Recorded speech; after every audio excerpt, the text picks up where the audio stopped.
All right, first things off top, man. Prayers and mana out to the family of Charlie Kirk. He is leaving behind a wife and two children. And, today's September 10th. Today's the day he passed away.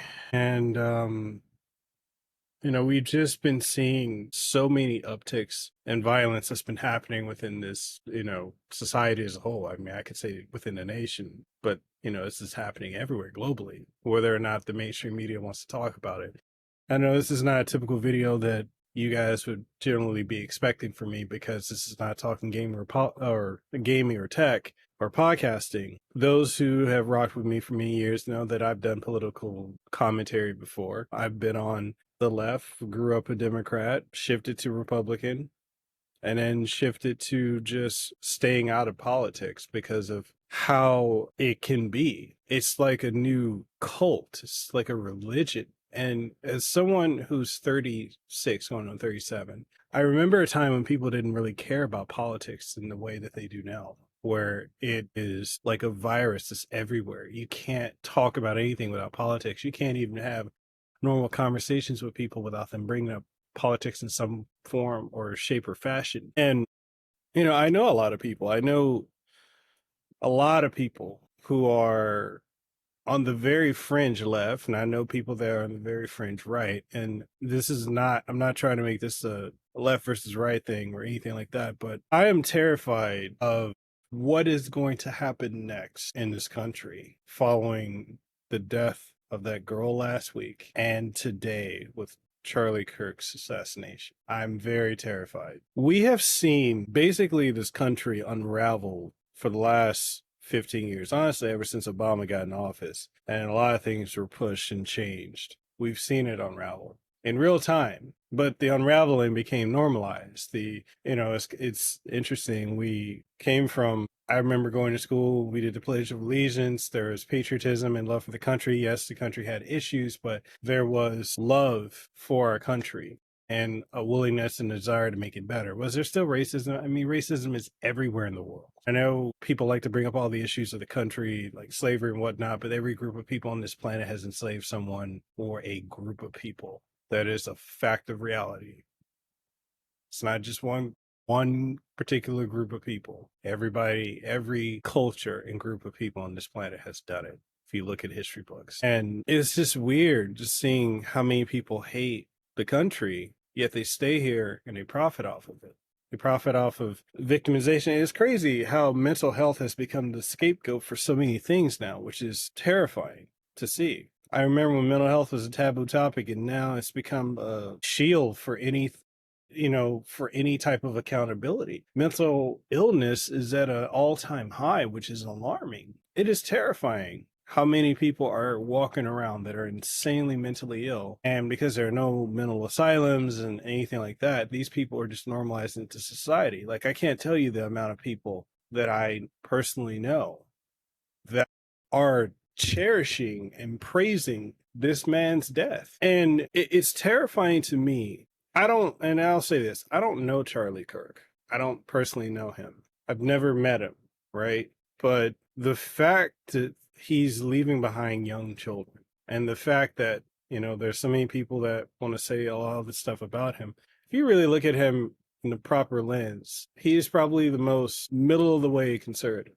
He's not fringe. He was never violent. He openly had debates with people to try and have people come to an understanding by conversation, by having dialogue, which is something that over the last 10 plus years in this country, you can't have open dialogue. If you're not of one particular mindset, of one particular political ideology, then you're taken off every platform. Your bank accounts are shut down, or at least they were for a time being. We're coming out of the cancel culture era. But even if you were just associated in passing with someone, you were canceled and ostracized and demonized and made into someone who's not human. And I'm not just saying this as someone who has witnessed it. I'm saying this as someone who has experienced it. If many of y'all don't know, I interviewed Vic Mignogna back in 2019 as me being invited as a podcaster to interview not just him, but a bunch of different people at that convention. And just because I interviewed him, nothing to do with the controversy around him, I got dragged to a point where I couldn't work within the industries that I work in. That is how far this insane ideology of, many would describe as woke, or they call themselves anti-fascist, but they act like the very monster that an ideology that they claim to hate. I know so many celebrities, and I'm not going to name names, but there's so many that I know that are praising the death of this guy, wishing that to happen to the president. And it's mortifying to me.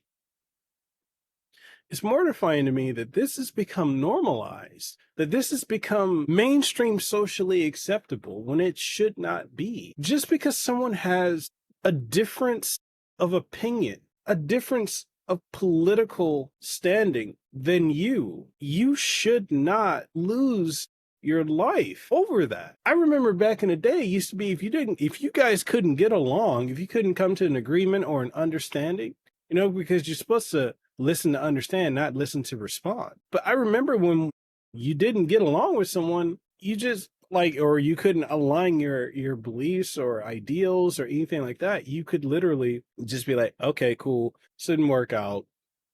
Okay, all right, let's move on to something else. Let's just not talk about this anymore. I miss those times when we could agree to disagree and still be civil. Now that doesn't happen anymore. You have people, and this is on both sides, that are so caught up in the cult of politics that their whole identity as an individual is that. And that has alarmed me. It's absolutely terrifying. What happened to Charlie Kirk today is indefensible. There's nothing in any way, shape, or form right or worthy of being celebratory for this man's death. It is disgusting. It is deplorable. I can't go, look, I'm not a big social media person. I don't like going on social media because I don't like being exposed to too many people's opinions and their thought processes and their beliefs, because I miss the days when the less I knew about someone, the more respect I had for them, because I didn't need to know them like that. But nowadays, it's like they show you everything about them. There's nothing left to be held to the imagination. You can literally go on somebody's social media profile, Facebook, X, especially Blue Sky. Blue Sky has a lot of unhinged people. Every social media platform has unhinged people, but I just see a lot of that on Blue Sky. You can go on these social media platforms. You can learn everything you need to know about people. You can learn everything you need to know about them. There's everything. There's nothing to hide.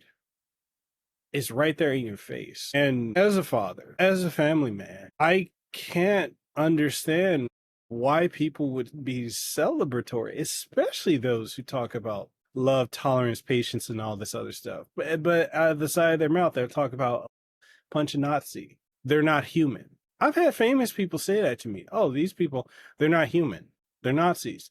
And they don't understand that the psychological tactic that's being used on them is to basically get them to dehumanize people to be able to commit atrocious acts. And this could be done on both sides. I see this on both sides. So don't think I'm leaning more towards one way or the other, but there's one side that's just openly doing that, and another that kind of covertly does that. But when you dehumanize another human being, that allows you to take no agency in your actions. You don't view them as humans, so you don't feel remorse for doing hateful, inhumane things. And it's just so normalized now. This is why I can't be on social media like that. But whatever is coming due to what happened to the girl last week and what has happened to Charlie Kirk, it's not good. It's not good at all. I truly feel like the civil war that's been going on within America is about to get kicked up to a whole new level.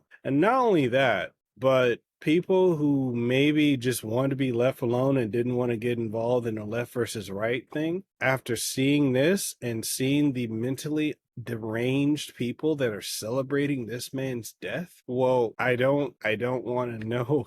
I mean, I do know in a way, theoretically, how this will play out. And it's not pretty. It's going to be ugly. And I already know that even talking about politics, but just in general, by not being a full-on political commentator, has the potentiality of hurting my channel. But I can't just not say anything on this. This man was a father. He was a husband. Regardless of how you feel about him politically or his beliefs, he was a human being. And it is inhumane what a lot of people are doing in response to his death. The amount of uneducated takes that are being thrown out there because all they're doing is parroting the mainstream media. I did a video about this years ago, why you should not trust the mainstream media. Because they're all bought and paid for. They all regurgitate the same talking points. And if you don't believe me, I'll show you here. We are concerned about troubling trend of irresponsible, one-sided news stories plaguing our country. Plaguing our country. The sharing of biased and false news has become all too common on social media. More alarming, some media outlets publish these same fake stories without checking facts first. The sharing of biased and false news has become all too common on social media. More alarming, some media outlets publish these things simply aren't true without checking facts first. Unfortunately, some members of the media use their platforms to push their own personal bias and agenda to control exactly what people think. And this is extremely dangerous to our democracy. This is extremely dangerous to our democracy. This is extremely dangerous to our democracy. This is extremely dangerous to our democracy. This is extremely dangerous to our democracy. This is extremely dangerous to our democracy. This is extremely dangerous to our democracy. This is extremely dangerous to our democracy. This is extremely dangerous to our democracy. This is extremely dangerous to our democracy. This is extremely dangerous to our democracy. This is extremely dangerous to our democracy. This is extremely dangerous to our democracy. This is extremely dangerous to our democracy. This is extremely dangerous to our democracy.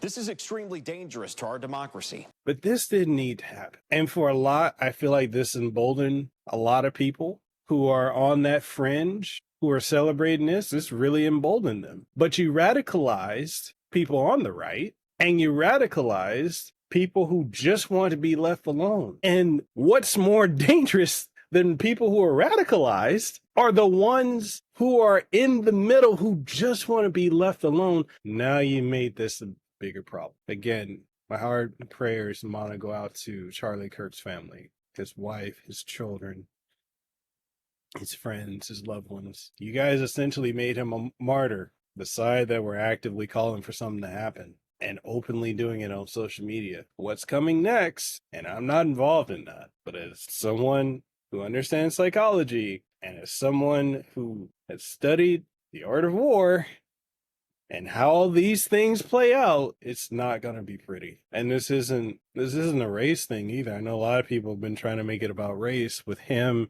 with the girl, but there is a problem and it needs to be corrected. There is a mindset, almost like a collective hive mind mindset, that is very unhealthy to certain demographic groups. I've experienced it. I fell into that belief as well. I came from a ghetto, so I understand it, but I don't condone it. All that to say, be careful out there. What's coming as a result, please be careful. Hug your loved ones, stay safe, and just realize this was a tipping point and it doesn't get better from here.